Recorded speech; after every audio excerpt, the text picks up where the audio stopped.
할렐루야. 새로운 은혜의 날이 밝았습니다. 우리 다 함께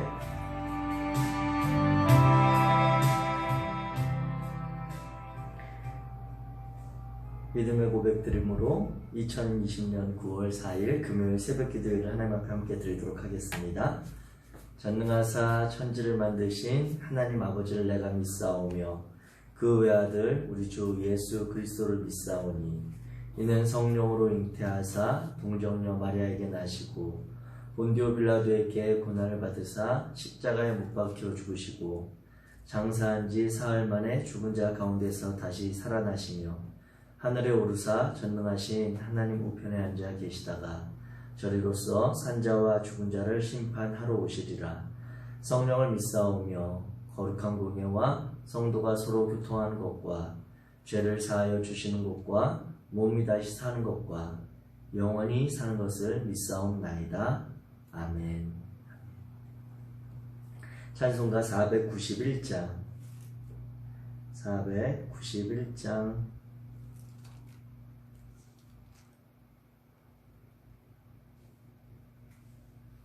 우리 함께 찬양하시겠습니다. 찬송가 491장입니다.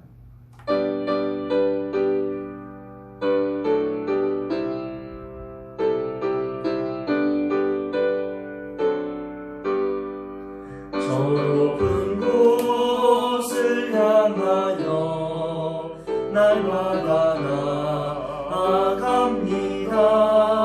내 뜻과 정성 모아서 날마다 기도합니다. 내 주연에 널 붙드사 그곳을 있게 하소서. 그곳은 빛과 사랑이 언제나 넘치옵니다. 외로움과 죄가 있는 곳 나비로 여기사라도 빛나고 높은 저곳을 날마다 바라봅니다. 내 주요 내 맘 붙드사 그곳을 있게 하소서. 그곳은 빛과 사랑이 언제나 넘치옵니다. 의심의 안개 거치고 근심의 구름 없는 곳 기쁘고 참된 평화가 거기만 있사옵니다.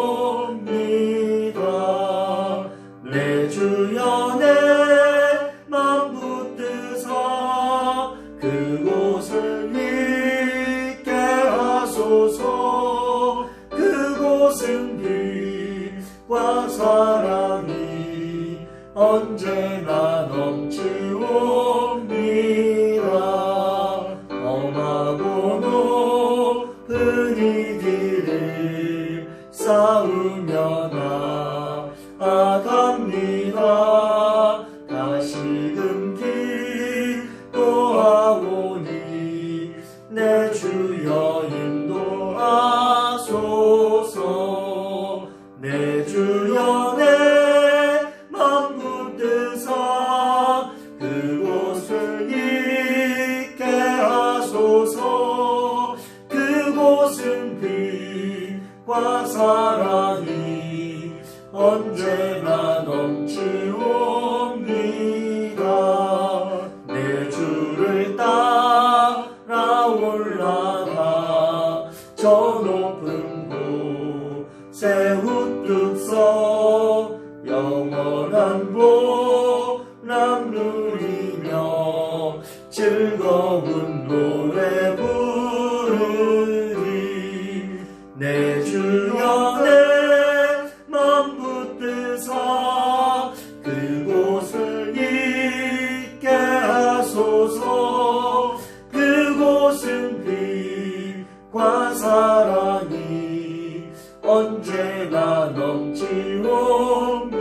내 주여 내 주여 내 맘 붙드사 그곳에 있게 하소서.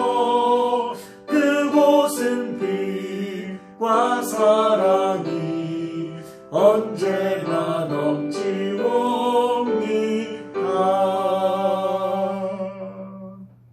아멘. 오늘 함께 나누실 하나님의 말씀은 히브리서 11장 5절과 6절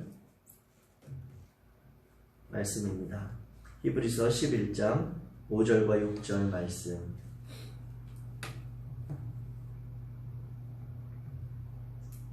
우리 함께 읽도록 하겠습니다. 5절입니다. 시작. 믿음으로 에녹은 죽음을 보지 않고 옮겨졌으니 하나님이 그를 옮기심으로 다시 보이지 아니하였느니라. 그는 옮겨지기 전에 하나님을 기쁘시게 하는 자라 하는 증거를 받았느니라. 믿음이 없이는 하나님을 기쁘시게 하지 못하나니 하나님께 나아가는 자는 반드시 그가 계신 것과 또한 그가 자기를 찾는 자들에게 상 주시는 이심을 믿어야 할지니라. 아멘. 아멘. 이 말씀과 창세기 우리 한 군데 더 보겠습니다. 창세기 5장 18절에서 24절까지 말씀. 구약성경 창세기 5장 18절에서 24절까지 말씀. 제가 가진 성경 구약성경 6쪽입니다. 6쪽. 우리 5장 18절부터 같이 읽겠습니다. 시작. 야렛은 162세에 에녹을 낳았고 에녹을 낳은 후 800년을 지내며 자녀들을 낳았으며 그는 962세를 살고 죽었더라. 에녹은 65세에 무드셀라를 낳았고 무드셀라를 낳은 후 300년을 하나님과 동행하며 자녀들을 낳았으며 그는 365세를 살았더라. 에녹이 하나님과 동행하더니 하나님이 그를 데려가심으로 세상에 있지 아니하였더라. 아멘. 아멘. 오늘 히브리서 11장 5절 6절 그리고 창세기 5장에 나오는 에녹의 그러한 사건에 대해서 우리 함께 살펴보려고 합니다. 믿음의 인물 중 두 번째로 우리가 살펴볼 인물은 에녹입니다. 에녹. 네. 에녹인데요. 먼저 오늘 요즘에 우리의 그런 상황들을 한번 좀 서로 공감하고 이해를 하면서 말씀을 나누려고 합니다. 이 과정은 저와 여러분들이 성경을 보는 그러한 오늘 본문을 대하는 관점을 서로 이렇게 조율하는 그러한 내용입니다. 어제 최근 들어서 제가 느끼는 바는 갑자기 날씨가 엄청 좋은데요. 갑자기 하늘에서 비가 막 떨어져요. 그것도 잠깐 오는 비가 아니라 매섭게 확 몰아치다가 어느 순간 뚝 그쳐버립니다. 예. 이런 상황을 보면서 예전에 이렇게 맑은 하늘에서 갑자기 비가 내리면 제가 어릴 때는 이렇게 표현했습니다. 호랑이 장가간다. 예. 호랑이 장가간다. 그래서 뭐 소나기가 내리는 상황, 갑자기 내가 있는 곳에는 비가 안 오는데 갑자기 바로 옆에까지 비가 오는 그런 상황, 이런 상황을 일컬을 때 비가 하늘에서 갑자기 맑은 날씨에 내릴 때 호랑이 장가간다 이런 표현들을 했었거든요. 그런데 최근에는 그런 표현을 잘 쓰는지 모르겠습니다. 요즘에는 비가 오고 안 오고를 어떻게 이해하죠? 비가 오고 안 오고를 일기예보를 통해서 우리는 알게 됩니다. 그리고 요즘은 우리가 스마트폰만 키우면 아니면 뭐 뉴스나 아니면 전하는 매체에서 너무나도 쉽게 날씨에 대해서 이야기를 해주기 때문에 비가 오고 안 오고를 이런 호랑이 장가간다는 이런 표현으로 하지 않아요. 비가 오면 오늘 몇 시부터 몇 시까지 비가 온다고 했어. 우산 챙겨가야 돼. 이런 것들을 받아들이는 시대입니다. 즉 오늘날 우리의 시대는 과학적인 사고를 하는 시대입니다. 그래서 사실로 그 상황들을 이게 사실이냐 아니냐를 중요하게 생각하는 그런 시대고요. 그리고 그것이 분명하게 논리적으로 설명이 돼야 되고 그것이 이해가 돼야 되는 그러한 과학적인 사고가 중심이 되는 상황입니다. 그런데 과거에는요, 비가 안 오고 또 갑자기 자연에 이런 재해가 일어나는 것들을 모두를 신과 연결해서 생각을 했습니다. 그래서 비가 오면 갑자기 비가 조금 오는 게 아니라 많이 오면 이건 하늘이 놓였다, 신이 우리에게 진노하셨다. 이런 사고로 접근했다라고 하는 것이죠. 즉 신화적인 사고가 만연했던 그러한 상황에서 오늘날 우리는 과학적인 사고, 과학적인 사실에 입각해서 모든 우리에게 들어오는 정보들을 판단하는 시대를 살고 있습니다. 그런데 오늘 우리가 살펴보고 있는 창세기 5장의 이 내용은 사실 창세기 1장부터 11장까지를 보통 이야기할 때 원역사라고 이야기합니다. 원역사. 원역사라고 하는 것은 오리지널 히스토리라는 그런 뜻이거든요. 그런데 이 뜻은 무엇이냐면 여기에 나타난 창세기 1장부터 11장까지는 역사적인 사실관계를 따지기가 어렵다는 거예요. 왜냐하면 창세기 12장에 나오는 아브라함의 사건 이후로부터는 세계사적인 역사의 그런 기록들과 어떻게 맞춰갈 수가 있어요. 찾아보다 보면 아브라함에 대한 그런 기록들이나 이러한 사건들은 우리가 발견할 수 있는 그런 흔적들, 유물들 아니면 발굴된 자료들이 있어서 이러한 이때부터는 언제쯤 되는구나 라고 하는 것들이 세계적으로 서로 비교해 가면서 맞춰갈 수 있는, 다시 말하면 성경에 일어난 사건들이 세계사적인 그런 역사의 흐름과 얼추 시기적으로 맞춰볼 수 있는 시간인데 창세기 1장 1절 태초에 하나님이 천지를 창조하셨느니라. 이때부터 창세기 11장까지에 나오는 사건들은 정확하게 그때가 하나님이 언제 태초를 창조했는지 알 수 없어요. 그때가 언제인지 알 수 없습니다. 마찬가지로 하나님이 7일 동안 창조하셨다고 하는데 그 7일이 우리가 생각하는 정말 우리의 24시간적인 개념의 7일인지 아니면 훨씬 더 긴 시간이었는지 이것들 판단할 수가 없습니다.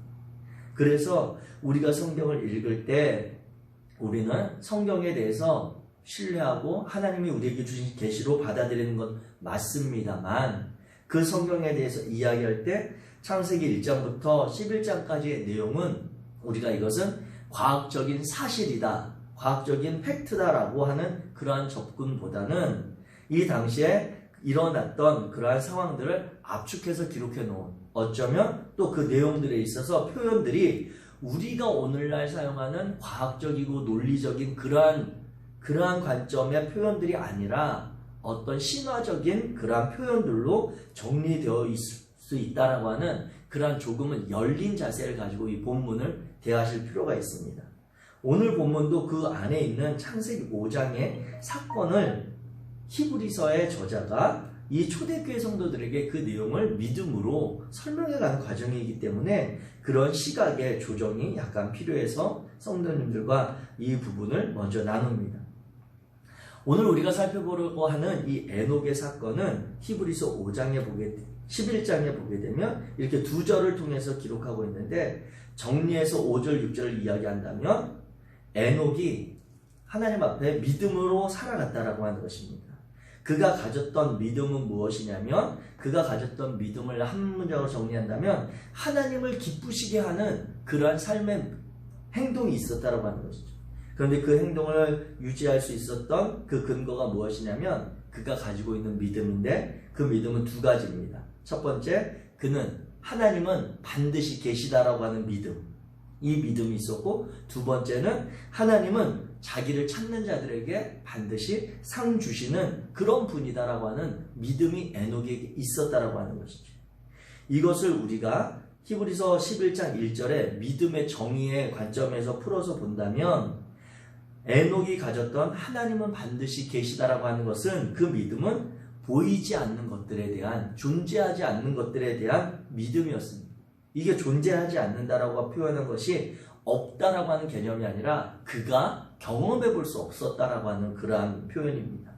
하나님에 대해서 실체로 그는 하나님을 만나보지 못했지만 하나님은 반드시 살아계시다라고 하는 보이지 않는 것에 대한 그러한 믿음을 가지고 있었고, 두 번째로 가지고 있었던 자기를 찾는 자들에게 상 주시는 분이다라고 하는 그러한 믿음은 믿음의 정의에서 보게 될 때 그가 바라는, 그가 이 믿음 가지고 살아갈 때 기대하는 결과에 대한 그러한 확신이었다라고 하는 것이죠. 에녹은 이와 같은 믿음을 가지고 그의 삶을 살아왔다라고 히브리서는 표현하고 있고, 그것을 오늘 우리가 함께 읽었던 어떻게 보면 주교제, 주교제의 창세기 5장 5장에 보게 되면 이렇게 표현합니다.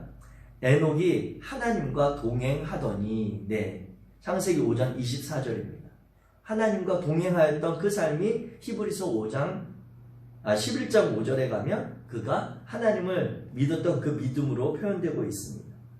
여기서 창세기 5장 22절에 표현해 보게 되면 그는 무드셀라를 낳은 후 300년을 하나님과 동행했다라고 기록하고 있습니다. 여기서 동행했다라고 하는 동행하다라고 하는 이 단어가 그냥 같이 걸어가는, 손만 잡고 걸어가는 것이 아니라 그가 의지적으로 붙잡고 가는 행동을 이야기합니다. 즉, 이 동행하다라고 사용된 이 히브리어는 그 주어가, 그 대상이 의지를 가지고 그 행동을 지속적으로 해나갈 때 사용되는 그 단어가 사용됐습니다. 그래서 이 창세기 5장 22절을 표현을 정리해서 본다면 무드셀라를 낳은 후에 300년 동안 에녹은 하나님과 함께하기 위해서, 하나님의 뜻을 따라 걷기 위해서 무지하게 애썼다라고 하는 표현입니다. 그가 단순히 하나님 앞에서 신앙을 지키며 살아갔던 그러한 것이 아니라 그 스스로가 엄청나게 많이 노력했다라고 하는 그러한 표현입니다. 이 표현을 우리가 조금 시야를 열어서 창세기 4장과 5장의 내용을 조금 연결해서 보면, 창세기 4장, 이제 성경을 우리 성도님들 다 가지고 계실 테니까 보면 창세기 4장 16절 위에 보면 제 성경에는 이렇게 조그만 글씨로 써 있습니다. 가인의 자손 해서 창세기 4장 16절부터 창세기 4장 24절까지 기록이 되어 있습니다. 즉 우리가 알고 있는 아담의 첫째 아들이었던 가인의 그러한 혈통을 따르는 자손들의 이야기가 쭉 나옵니다. 그리고 창세기 이제 4장 25절 이후에 가면서 5장 1절 들어가면서는 이제 아담의 계보 이렇게 적어놓고 아담의 가문을 정리하는데, 그 아담의 가문의 계보에 보면 가인의 이름이 없습니다.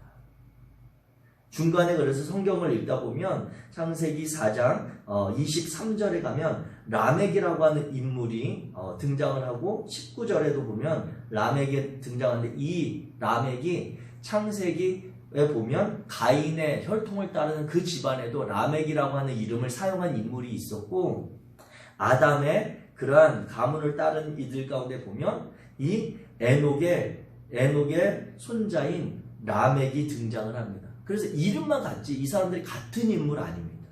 네. 그래서 전혀 다른데, 이 이야기를 하는 이유는 창세기 4장에 보면 이 가인의 자손들 보면 이들의 후손들, 가인의 후손들이 그 당시에 성을 쌓고 이 성 안에서 문명을 발굴해 갔던 위대한, 어떻게 보면 오늘날 우리 사회를 이끌어가는 문명의 창시자들이 다 가인의 후손들에 있습니다. 가인의 후손들. 어찌 보면 오늘날로 표현으로 본다면 우리 사회의 중심에 있는 문명을 이끌어가고 사회를 이끌어가고 사회 문화와 같이 이 모든 것들을 만들어가던 이들이 그 당시에 이 에녹이 살던 시대로 치면 다 가인의 후손들, 그 혈통들로 이루어져 있다라고 하는 것입니다. 반면에 아담의 계보, 아담의 자손들에 대해서는 창세기 5장을 이야기할 때 쭉 보면 5장 2절에 보면 하나님이 그들에게 복을 주시고 그들의 이름을 사람으로 일컬으셨더라. 그 다음 이후에 나오는 것을 보면 아담은 몇 년 살다가 누구 낳고 죽고, 그 다음에 셋은 800년을 지내면 자녀들을 낳고 그러다 죽고, 이 과정들로 기록을, 이 그냥 성경의 기록들로 가만히 우리가 그냥 발견해서 본다면 당시의 사회, 당시의 문화 주류를 이끌어가던 세력, 그들은 가인의 혈통, 가인의 집안을 따르던 그러한 이들이 그 시대를 주름잡고 있었다라고 하는 것이죠. 당시에서 그 상황 가운데 하나님을 믿는 하나님의 자녀들, 아담의 후손들은 그곳에서 어찌 보면 중심에 있지 못하고 문화와 문명과 사회를 이끌어가던 지도자 아니면 어떤 그러한 그룹에 들지 못하고 주변적인 삶에 소외되거나 아니면 한쪽 변방에 있었던 그러한 이들의 인물이었다라고 하는 것입니다. 그 상황 가운데 에녹이 가졌던 그 믿음의 삶의 표현을 보면 그가 하나님과 동행하기 위해 무지하게 애썼다라고 제가 말씀을 드렸죠. 그것이 어떤 상황입니까? 그 당시에 시대, 문명, 문화를 주름잡던 가인의 후손들의 문화를 따라가지 않기 위해서 에녹이 엄청나게 애썼다. 그 에녹도 그 가인의 그러한 혈통 어찌 보면 친족과 같은 그런 관계들이잖아요. 그래서 그 당시의 상황에서 그가 하나님을 지키어 가려고 하는 믿음이 아니라 하나님을 기쁘시게 하려고 하는 믿음이 아니라 그 당시에서 영향을 받고자 했다면 그도 충분히 어떠한 역할을 할 수 있고 그곳에서 충분한 삶을 누리며 살아갈 수 있었던 그러한 존재였다라고 하는 것입니다. 그럼에도 불구하고 에녹은 그가 살았던 인생의 많은 시간을 하나님과 동행하기 위해서 그가 정말 애쓰고 노력했다라고 하는 것을 오늘 히브리서 저자와 성경은 우리에게 이야기해주고 있는 것입니다. 그렇다면 에녹이 이렇게 힘들게 살아가면서 받았던 상이 무엇인가 라고 하는 것을 살펴볼 때 히브리서 5장에 11장 5절에 보게 되면 죄송합니다. 제가 자꾸 히브리서 11장 5절에 보게 되면 에녹이 받은 상은 그가 하나님을 기쁘시게 해서 죽음을 보지 않고 옮겨졌다라고 하는 것.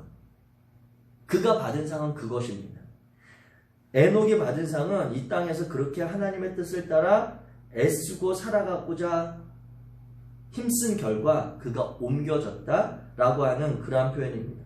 이것은 다른 장소로 옮겨졌다라고 하는 그런 표현인데 헬라어적으로 구약에 나오는 라카흐라고 하는 그러한 단어의 헬라어적 번역입니다.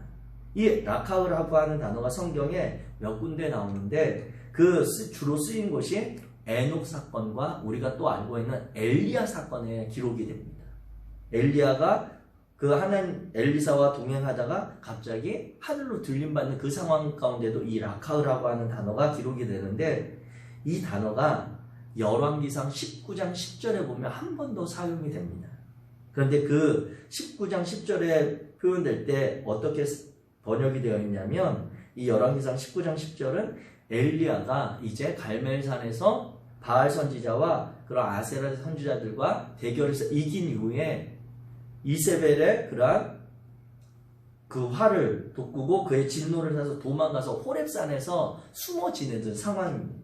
그곳에서 하나님 앞에 대면해서 엘리야가 한탄하듯이 이야기할 때 그들이 내 생명을 찾아 빼앗으려 하나이다 라고 하는 그 표현에서 생명을 찾아 빼앗다라고 하는 단어가 이 라카흐라고 하는 단어를 사용합니다.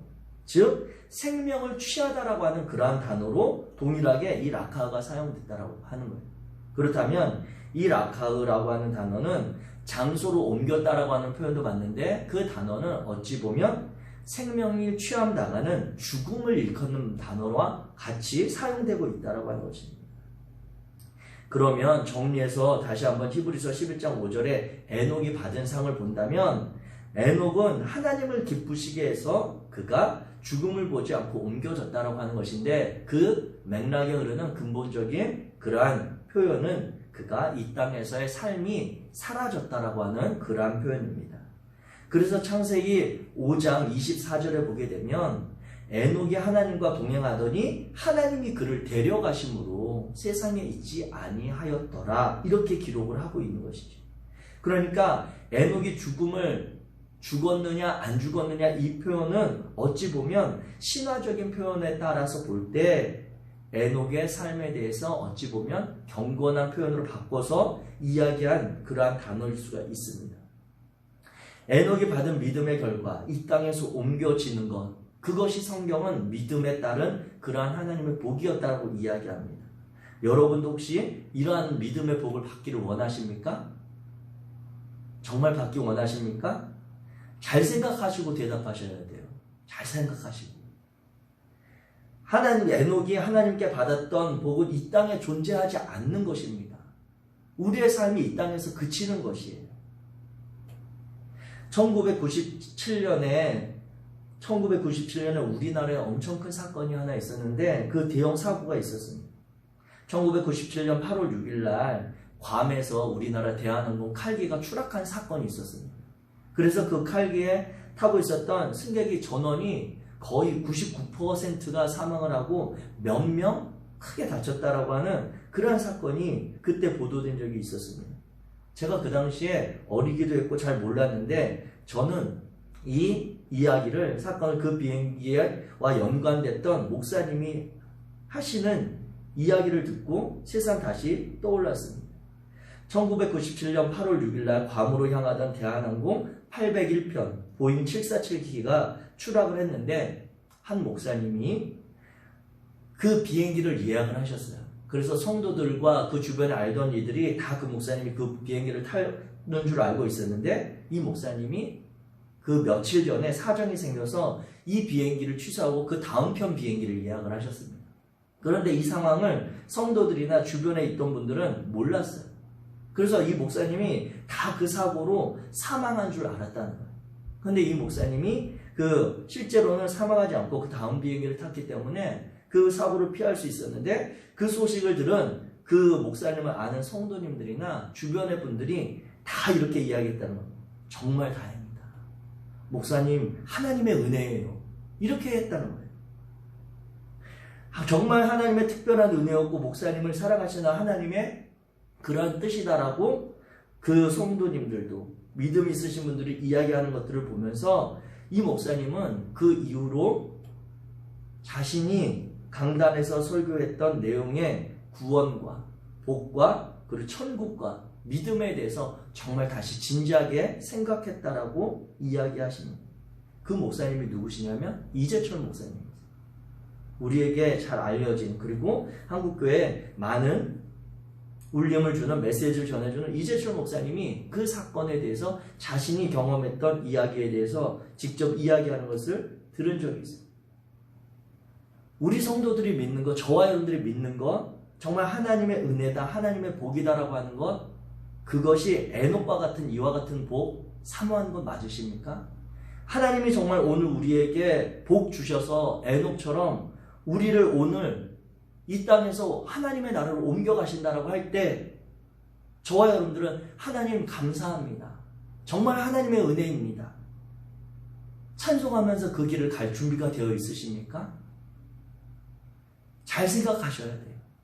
믿음의 길은 이런 것입니다.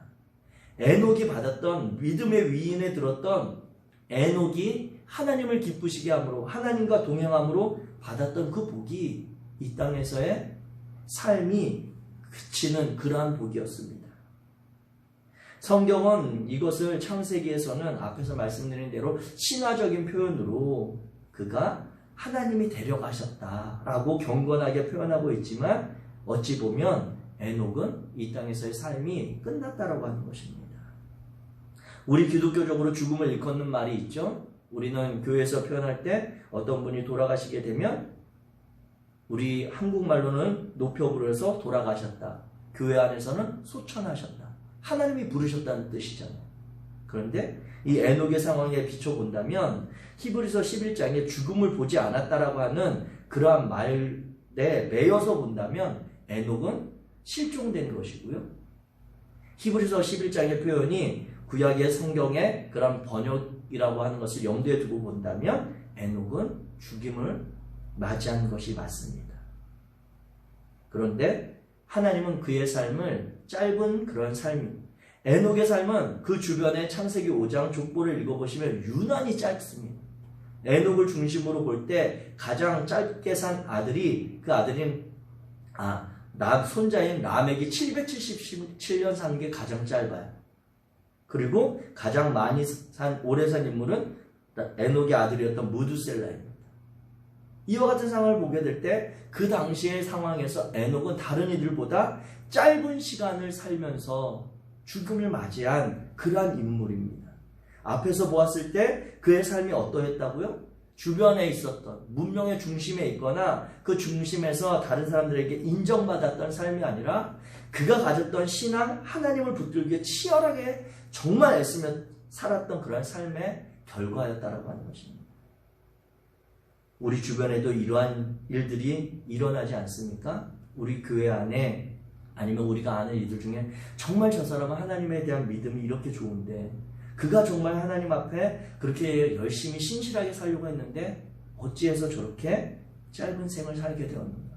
그러한 상황을 맞이하게 될 때 저와 같은 목회자들도 어떻게 표현해야 할지 알 수가 없어요. 성도님들이나 주변에 계신 분들은 우리 목회자들이 그러한 상황에 대해서 설명해 주기를 원하지만 우리도 설명할 기술이 없습니다.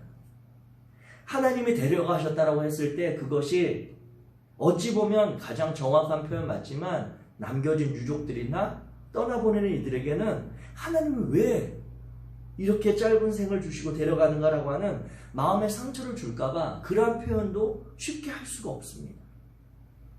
그러나 성경은 오늘 이야기하기를 에녹이 살았던 그의 삶을 두고 그는 믿음으로 살았고 그 믿음으로 하나님이 반드시 계시다는 것을 믿었기에 그가 자기를 찾는 자들에게 상 주시는 그분이심을 믿었기에 그가 하나님과 동행하려고 삶을 그렇게 치열하게 애쓰며 살았고 그 결과로 하나님이 그를 옮겨가셨다라고 이야기하고 있습니다. 사랑하는 성도 여러분, 저는 저와 여러분들이 맞이한 오늘 이 하루가 정말 하나님이 주신 새로운 날이고 은혜의 시간이라고 하는 것을 확신합니다. 왜냐하면 이 하루는 새롭게 하나님의 뜻대로 우리가 다시 살아볼 시간이거든요. 하나님의 자녀로 하나님의 뜻대로 살기를 원하는 우리들에게 있어서 오늘 이 하루는, 이 새로운 날은 하나님과 동행하고자 하는 새로운 시간을, 기회를 우리가 얻은 것입니다. 만약에 우리가 하나님의 뜻이 아니라 내 욕심대로 세상 사람들이 다 가는 그 길로 가려고 하는 그러한 마음을 가지고 살아가는데 이 하루를 맞았다? 그러면 오늘 이 하루는 저주와 같은 날입니다. 왜냐하면 하나님이 우리와 동행하시지 않고 하나님이 복 주시지 않고 하나님이 받으시지 않는 그 하루를 또 살아야 돼요. 죄를 범하면서 또 살아야 돼요. 그런 삶이 아니라 하나님 뜻대로 살아보고자 애쓰는 에녹의 믿음을 본받아 살아가는 저와 여러분들에게 이 하루는 어제의 실수를 만회할 수 있는 날이요, 우리가 하나님을 기쁘시게 할 수 있는 새로운 찬스를 받은 것입니다.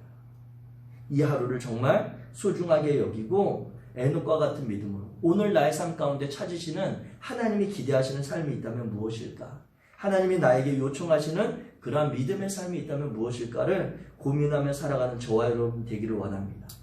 하나님이 우리가 이미 정답을 알고 있어서 퀴즈를 맞추는데 한번 발음을 잘못했어요. 그래서 퀴즈 진행자가 틀렸습니다라고 이야기한 다음에 다시 나에게 그 기회가 오기를, 정답을 내가 알고 있어서 이번엔 정말 정확하게 발음해야지라고 다짐하는 그러한 기회가 오늘 우리에게 있는 것입니다.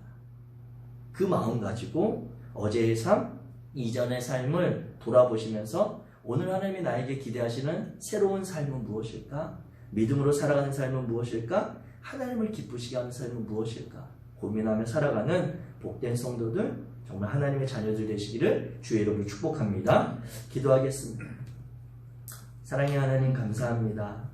하나님, 믿음의 인물 가운데 에녹을 돌아보며 세상 사람들이 봤을 때 결코 화려하지도 드러나지도 않았던 그러한 삶, 그 가운데 생명도 짧게 살았던 그 인생을 보며 성경은 우리에게 믿음의 인물이라고, 그가 하나님 앞에 참 복을 누렸던, 인정을 받았던 인물이라고 소개합니다. 하나님, 우리 또한 그렇게 믿습니다. 그가 가졌던 믿음을 배워 하나님은 오늘도 살아계시며 하나님의 뜻을 쫓아가는, 하나님을 찾는 자들에게 반드시 상 주시는 이심을 우리가 믿사오니, 거룩하신 하나님, 우리의 삶의 자리에 하나님 동행하여 주옵소서. 바라기는 오늘 우리에게 주어진 이 하루를 주의 말씀대로 성실하게 살아가는 동안 주님께서 우리를 통해 예수 그리스도의 그 사랑과 은혜를 다른 이들도 발견할 수 있도록 도와주옵소서. 우리의 생명이 다른 생명을 도전할 수 있고 다른 생명을 건질 수 있는 그런 주님이 보내시는 생명 되기 원합니다. 오늘 우리를 만나는 모든 관계들에게 함께하여 주시고 주님이 역사하여 주셔서 당신을 사랑하는 성도들 삶의 자리자리에 오늘도 고민하며 씨름하며 살아가야 될 환경들이 있지만 그 가운데 하나님을 신뢰함으로 신실하게 살아갈 수 있도록 주여 붙들어 주옵소서. 성령 하나님이 우리를 인도하시며 동행하실 줄 믿고 예수 그리스도 이름으로 기도하였습니다. 아멘. 하늘에 계신 우리 아버지여, 이름이 거룩히 여김을 받으시오며 나라에 임하옵시며 뜻이 하늘에서 이룬 것 같이 땅에서도 이루어지이다. 오늘날 우리에게 일용할 양식을 주옵시고 우리가 우리에게 죄 지은 자를 사하여 준 것 같이 우리의 죄를 사하여 주옵시고 우리를 시험에 들게 하지 마옵시고 다만 악에서 구하옵소서. 대개 나라와 권세와 영광이 아버지께 영원히 있사옵나이다. 아멘. 우리 함께 기도하기 원합니다. 이 시간에 기도하실 때 오늘 나눈 하나님의 말씀을 우리의 삶에 비추어 보며 결단하며 기도하시기 원합니다. 하나님, 우리의 힘으로 살아가기에 너무나도 버거워서 오늘 하루를 시작하며 우리가 주의 말씀을 붙드는 것 아니겠습니까? 성령님께서 오늘 이 말씀을 우리가 확신하여 정말 하나님을 기쁘시게 하는 그러한 삶을 오늘 새롭게 써볼 수 있도록, 시작할 수 있도록 용기 주시고 우리의 삶의 자리에 결단함을 허락하여 달라고 기도하기 원합니다. 아울러서 이 나라와 민족을 향해서 우리가 함께 관심 갖고 기도하기 원합니다.